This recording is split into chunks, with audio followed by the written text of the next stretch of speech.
This is Valley News Live at noon. Good afternoon and thanks for joining us. I'm Anna Johnson. We woke up to a very chilly morning and temperatures may continue to drop through the day. So let's go straight to Summer Schnellbach for a quick look at your weather. Summer?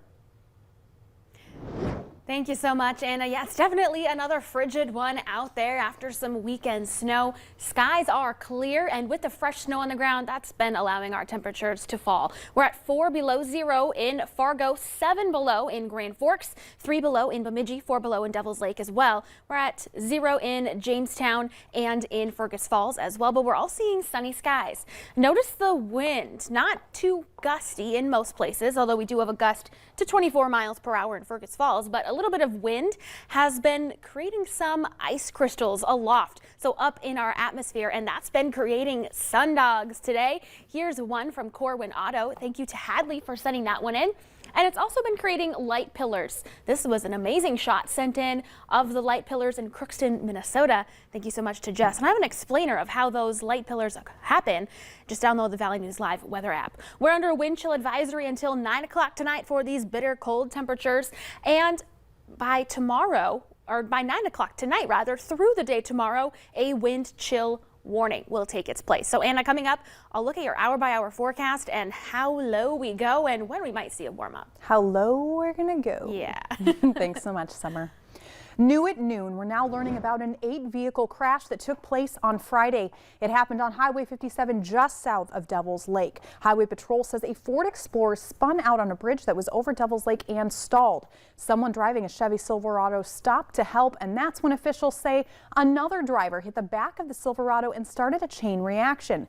5 people were taken to the hospital with minor injuries. They're okay and out of the hospital now, but officials say road conditions were snowy and icy that day, and the crash is still under investigation. Opening statements are underway in the federal trial of 3 former Minneapolis police officers accused of depriving George Floyd of his constitutional rights as fellow officer Derek Chauvin kneeled on Floyd's neck and killed him in 2020. An indictment alleges Alexander Kueng, Thomas Lane, and Tou Thao willfully failed to help Floyd. Kueng and Thao are also accused of willfully failing to intervene when Floyd could not breathe. Chauvin pleaded guilty last month to federal civil rights charges and is awaiting sentencing in that case. He's already serving 22 years after being convicted of state murder charges in Floyd's death. And there's no word on if Chauvin will testify in the federal trial against his 3 former co-workers. Tensions remain high in Ukraine with Russian troops poised to potentially invade. President Biden spent the weekend huddling with his top advisors weighing options on how to help the U.S. ally. Natalie Brandt has the latest from Washington.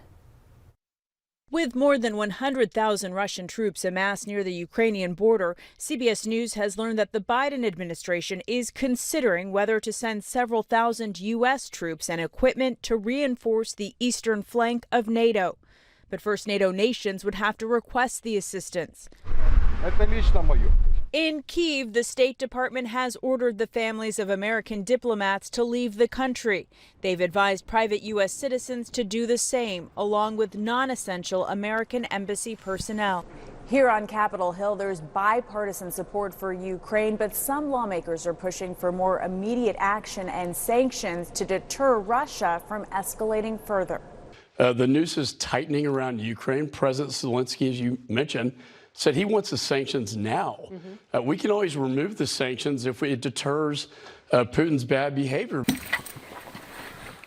Along the border in Ukraine, anxious residents are trying to prepare for a possible invasion. Russia insists it has no intention of doing so. Instead, President Putin blames the U.S. and its allies for ratcheting up tensions by arming Ukraine. What they do is they twist reality. They are always denying, what is quite obvious, in terms of the form of aggression that they're undertaking. For now, it's a waiting game, with many convinced it's only a matter of time before Russia acts. Natalie Brandt, CBS News, Washington. With tensions rising, NATO is outlining a series of potential troop and ship deployments in the region. The alliance saying it will take all necessary measures to protect and defend allies. North Dakota Governor Doug Burgum is rescheduling his State of the State address for next month. It's now planned for February 16th in Fargo.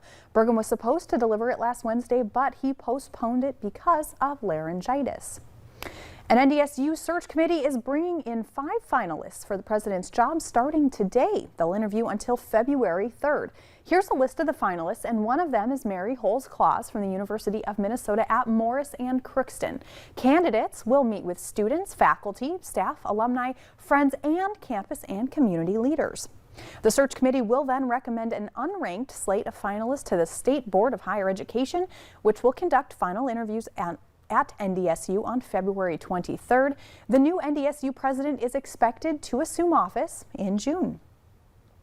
And it's the one day a majority of us haven't looked forward to. It's the start of tax season. New this year, parents are advised to keep a lookout for a special letter, number 6419, and the letter pertains to 2021's Advanced Child Tax Credit, which was paid out from July through December. Families received up to $300 for each kid ages 5 and up, and $250 for children between 6 and 17. Letter 6419 will help parents accurately report the amount of money they received up front in 2021. Coming up at noon, it was an intense weekend of pro football. We'll take a look at some noteworthy plays. But next, Summer will be back with your play to plan your day.